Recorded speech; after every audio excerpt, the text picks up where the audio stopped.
Bonjour, la pleine lune du 12 février. Cette pleine lune donc est en Lion. Elle se passera à 14h54 heure de Paris. C'est un moment pas facile. Alors en fait le carré à Uranus, donc du Soleil à Uranus, va commencer le 6 février. Alors je ne sais pas si vous avez noté la fébrilité et des rapports de force de plus en plus présents dans votre vie, petit à petit, chaque jour, ou des incidents qui surgissent. Et on peut compter là-dessus jusqu'à, là, ce 28-29 février, quoi.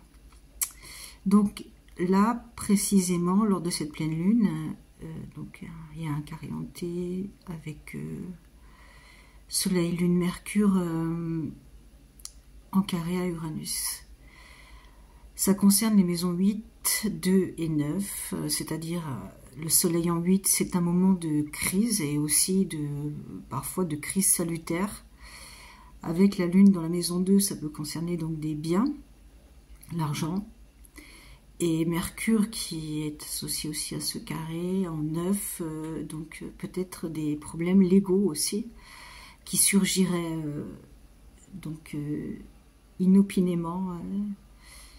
Alors l'idée c'est qu'Uranus dans cette donc si on est sur la latitude donc de Paris, et, donc il y a un ascendant Cancer, donc beaucoup d'émotivité, et donc Uranus aussi est en maison 11, ce qui pourrait aussi indiquer qu'il y a ce moment de crise est lié à des liens qui nous lient à des membres comme une association. Ça peut être des crises entre personnes qui sont liées par l'argent. C'est vous qui voyez à ce moment-là et qui sont liés avec des documents légaux.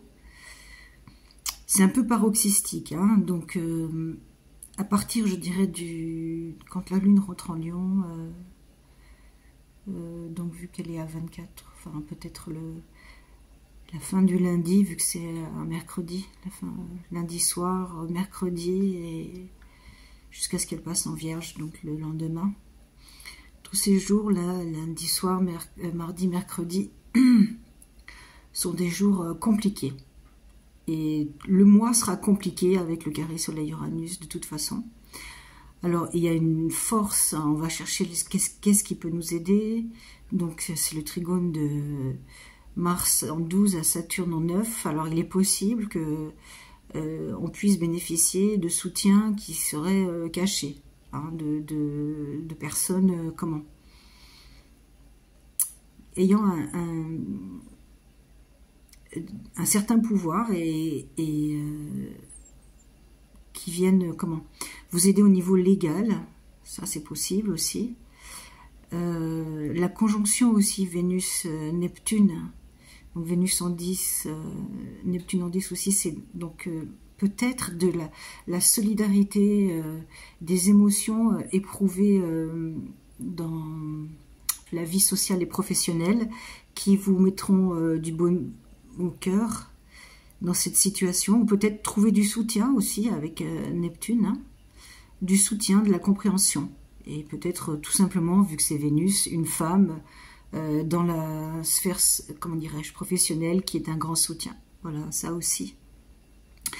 Le nœud nord, donc, qui est passé déjà depuis janvier en Poisson, reçoit la conjonction donc, de Vénus, de Saturne et de Neptune.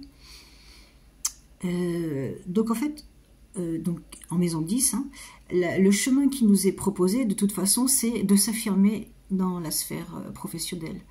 Et pour ça, en fait, on a quand même justement une aide peut-être féminine, un soutien légal qui fort peut-être, et avec Neptune donc dans la maison 10, un sentiment de soutien.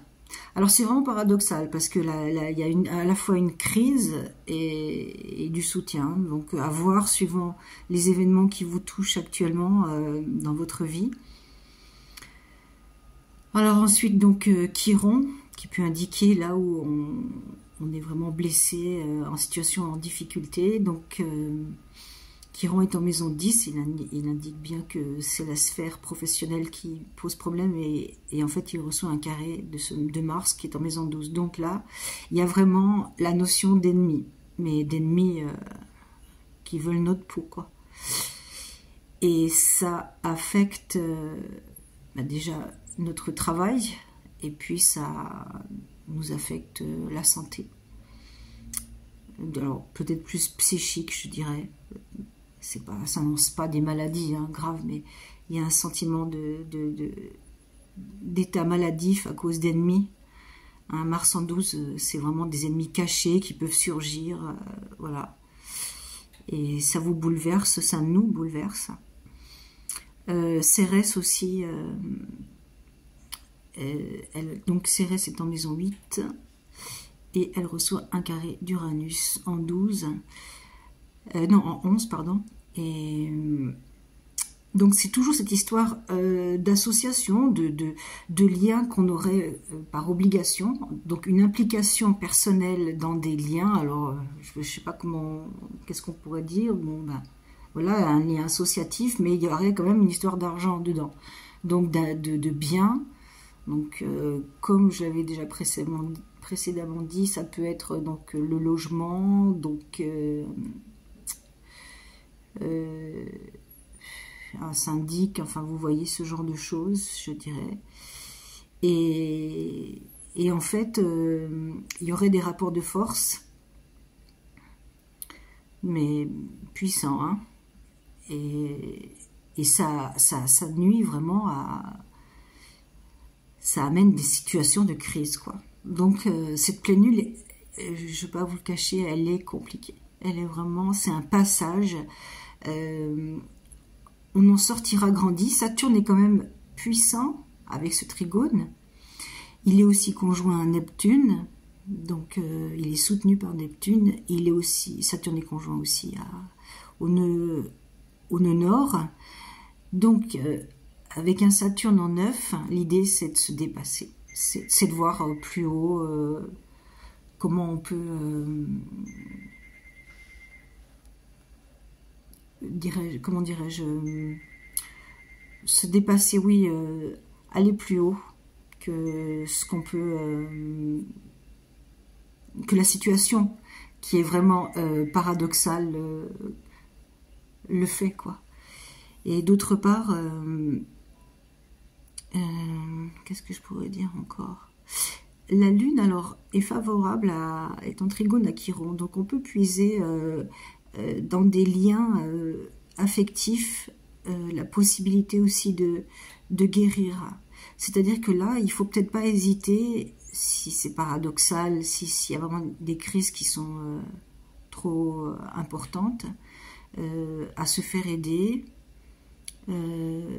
et à se confier à quelqu'un. Donc ça peut être un psychologue ou tout simplement un ami, hein, pas forcément un psychologue. Et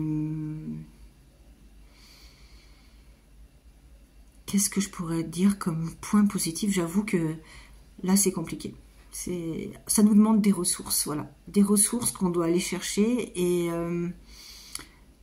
qu'est-ce que je pourrais dire par rapport au nœud sud? Parce que les nœuds sud, c'est quand même des acquis qu'on pourrait avoir. Alors, ils sont en trigone à Uranus et trigone à Pluton A. Ok. Alors, Pluton est en 7. Donc, Uranus en 11. Alors, les ressources qu'on pourrait avoir du passé, c'est qu'on a déjà gagné.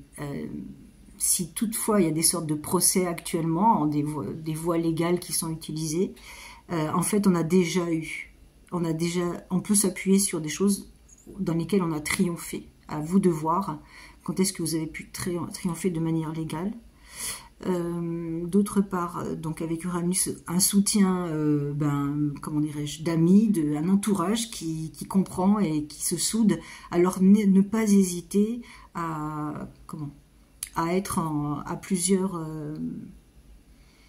comment dirais-je, à se solidariser. Vous voyez, à monter une équipe suivant et à faire des mouvements groupés pour combattre l'adversité. Parce que là, il y a vraiment des pièges. Je ne peux pas vous dire autrement. Donc, garder la foi, avoir toujours une solidité, rester ancré. Et ce Saturne en 9, il faut en faire un ami, c'est-à-dire que Saturne est toujours exigeant, mais en allant, en dépassant les conflits, la situation conflictuelle, c'est savoir qu'on a des valeurs. Voilà, en fait, c'est grâce à nos valeurs. Ça y est, j'ai trouvé le mot. C'est grâce à nos valeurs qu'on pourra dépasser ce moment-là. Voilà, j'espère vous avoir été utile par ces quelques informations. Au revoir.